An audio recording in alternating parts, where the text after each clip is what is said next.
Pengembangan teknologi informasi di dalam organisasi atau perusahaan sangat erat kaitannya dengan proyek. Karena pada intinya ada dua cara mengembangkan IT, yaitu dengan melakukan pekerjaan-pekerjaan yang sifatnya rutin, namun ada juga yang sifatnya berbasis proyek. Oleh karena itulah maka biasanya dalam IT plan itu diakhiri dengan portofolio program atau proyek yang harus dilakukan oleh organisasi yang bersangkutan. Ada cukup banyak hal yang harus diperhatikan dalam mengelola sebuah proyek. Paling mudah adalah mempelajari standarnya, seperti yang dikeluarkan oleh Project Management Institute, yaitu Project Management Body of Knowledge, atau yang dikeluarkan oleh The Open Group, yaitu PRINCE2. Yang pertama adalah yang namanya program atau Project Management Framework. Bedanya apa program dengan project? Kalau project itu kan suatu aktivitas yang ada awal dan ada akhirnya untuk melakukan tugas tertentu atau output atau outcome tertentu. Sementara program itu adalah kumpulan dari berbagai proyek yang saling share sumber daya untuk satu program, untuk suatu tujuan yang lebih besar. Baik program manajemen maupun project manajemen harus ada kerangka jelas, frameworknya, agar orang bisa melihat apa yang harus diperhatikan dalam pengembangan program maupun project. Contohnya dalam project management, PMBOK mengatakan paling tidak ada 9 dimensi yang harus diperhatikan dalam kerangka tersebut, yaitu ruang lingkup, kualitas, waktu pengerjaan, dan biaya. Itu adalah yang core. Belakang ada lagi 4, yaitu komunikasi, risk management, sumber daya manusia, dan procurement. Dan yang ke-9 adalah integration. Nah, keseluruhan kerangka itu mutlak diperlukan agar orang bisa tahu aspek-aspek apa yang harus dikelola. Kemudian ada istilahnya project management approach, yaitu pendekatan apa yang akan kita lakukan dalam melakukan project ini. Tidak jarang perusahaan yang lebih memilih mengoutsource pekerjaan ini kepada pihak ketiga, kepada mereka yang lebih ahli melakukannya. Atau ada juga yang perusahaan melakukannya sendiri dengan supervisi dari pihak lain yang sudah memiliki pengalaman yang lebih besar. Ada juga yang sifatnya kerjasama atau sharing untuk melakukan proyek bersama-sama. Artinya apa? Artinya setiap perusahaan memiliki strategi sendiri-sendiri dalam mengelola proyek yang ada. Apalagi kalau proyek yang dimiliki itu sangat banyak, ratusan, 200-an, 300-an, sehingga harus ada strategi yang jelas. Nah, dalam proyek apapun, yang paling penting adalah adanya aspek stakeholders commitment. Komitmen tidak hanya artinya yang bersangkutan bersedia untuk mendukung proyek ini, tapi yang bersangkutan juga harus memiliki passion atau gairah untuk melakukannya, ya. Kemudian menyediakan sumber dayanya, baik yang material maupun non material.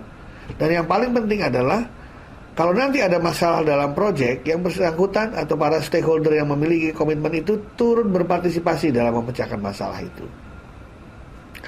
Nah, proyek selalu dimulai dengan yang namanya scope atau ruang lingkup. Ruang lingkup ini sangat penting karena semua aspek, terutama terkait dengan biaya, kemudian mengenai durasi pengerjaan, ya, kualitas yang diinginkan, itu sangat tergantung dari ruang lingkup. Hati-hati dalam menerapkan ruang lingkup ini karena sering sekali terjadi dispute, ya, karena ketidaksesuaian ruang lingkup antara yang memberi proyek dan yang mengerjakan proyek. Nah, kalau ruang lingkupnya sudah jelas, barulah masuk yang namanya project phase initiation, yaitu fase-fase apa saja yang harus dilakukan agar keseluruhan proyek ini berhasil. Di dalam membuat software kita tahu ada fase perencanaan, desain, itu programming, kemudian uji coba, ya, kemudian implementasi, habis itu review, revisi, terus hingga audit.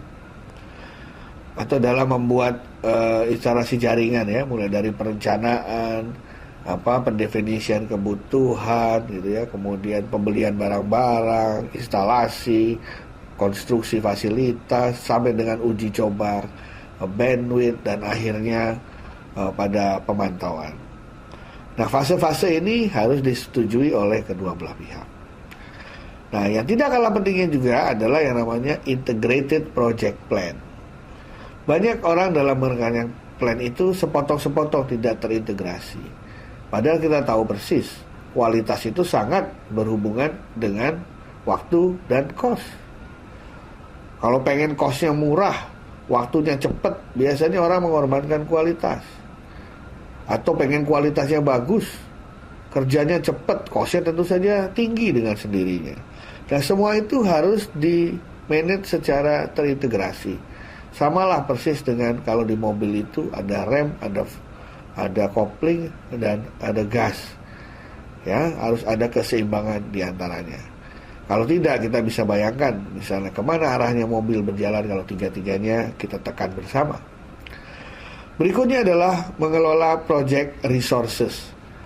Setiap project membutuhkan sumber daya. Manusia yang mengerjakannya, alat-alat yang dibutuhkan, waktu yang terbatas, informasi yang mahal. Itu semua merupakan sumber daya yang harus dikelola secara sungguh-sungguh. Semakin besar proyek, semakin banyak sumber daya yang terlibat, semakin kompleks proyek tersebut, semakin tinggi risikonya. Ya.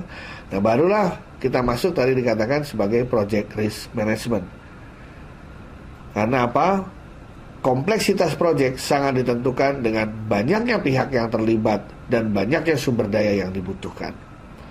Oleh karena itu, maka penanganan risiko sangat penting untuk dipahami. Lagi pula dalam proyek ini, misalnya risiko itu ada di mana-mana. Risiko yang terkait dengan cost misalnya. Waktu menandatangan memakai patokan dolar sekian, tiba-tiba dolar melonjak. Apa yang harus dilakukan? Dulu waktu melakukan perencanaan, kalau beli barang diperkirakannya lead time 2 minggu. Ternyata 2 bulan lebih. Apa yang harus dilakukan? Nah, itu risiko-risiko yang harus ditangani. Kemudian masalah quality juga sangat penting. Biasanya proyek itu yang dibutuhkan atau yang diinginkan adalah outcome, bukan output. Ini yang kurang banyak dipahami oleh berbagai pihak. Apa bedanya outcome dengan outcome? Saya beri contoh dalam pengembangan software misalnya. Maksud perusahaan membuat software itu adalah agar softwarenya jadi dan dipakai oleh perusahaan tersebut. Jadi outcome-nya adalah software tersebut dipakai dan memberikan manfaat. Output adalah softwarenya jadi. Yang sering kali ada adalah softwarenya jadi, alias outputnya jelas, tetapi tidak dipergunakan. Nah, itu tidak ada gunanya. Nah, ini sangat erat kaitannya dengan quality yang diharapkan. Quality adalah kalau orang menggunakannya, memberikan manfaat dan meningkatkan value bagi organisasi tersebut, baru dianggap software tersebut berkualitas atau bagus. Selanjutnya yang tidak kalah penting adalah yang namanya project change control. Jarang ada project yang 100% tepat waktu, tepat sasaran, tepat biaya. Dalam perjalanannya pasti ada plus minusnya, ada kejadian yang tidak diinginkan, ada kejadian yang lebih cepat, yang tadinya lebih cepat jadi lebih lama, yang tadinya lebih lama menjadi lebih cepat, yang tadinya biaya naik jadi turun, yang tadinya biaya turun jadi naik, yang tadinya diperkirakan SDM kita bisa menyelesaikan 3 hari ternyata 3 minggu.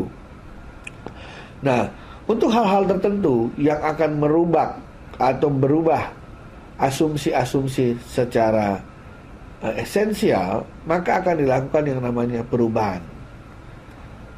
Nah, perubahan ini haruslah dikendalikan dengan baik agar semua pihak yang terlibat dalam proyek terpuaskan.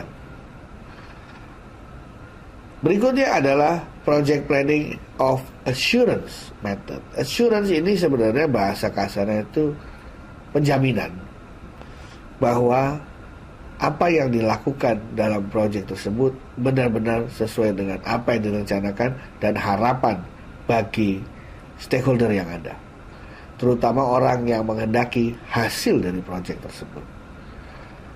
Untuk memanage assurance biasanya banyak sekali kaidah-kaidah yang dipergunakan. Kaidah-kaidah seperti audit dipergunakan, atau kaidah-kaidah seperti standar dipergunakan, ya. Dan tentu saja keterlibatan pihak eksternal yang menilai apakah ini sesuai dengan yang diinginkan apa tidak juga harus diperhatikan secara sungguh-sungguh. Yang tidak kalah pentingnya juga adalah yang namanya Project Performance Measurement, Reporting, and Monitoring. Proyek yang panjang 1 tahun, 2 tahun, 3 tahun tentu saja harus dimonitor secara berkala bulanan. Tujuan monitor bulanan untuk memastikan bahwa di setiap titik yang kita monitor atau setiap titik milestone, proyek sesuai dengan rencana, tepat waktu, tepat biaya, tepat sasaran. Kalau ada yang over budget, kita sesuaikan. Kalau ada yang under budget, kita sesuaikan. Kalau ada yang ahead of time, bagus. Tapi kalau ada yang lebih lambat, harus segera kita bikin strateginya agar sesuai kembali dengan waktu yang direncanakan. Nah, untuk itu kita harus memiliki mekanisme pemantauan yang jelas, mekanisme pelaporan yang efektif. Terakhir yang harus dilakukan adalah project closure. Project closure adalah suatu pernyataan yang mengatakan bahwa project telah selesai dilakukan, serah terima sudah selesai, dan semua pihak sudah melakukan kewajiban maupun tanggung jawabnya dan memperoleh hak-hak sesuai yang ada pada kontrak. Demikian cara mengelola proyek teknologi informasi yang harus dipahami oleh seluruh pihak. Terima kasih.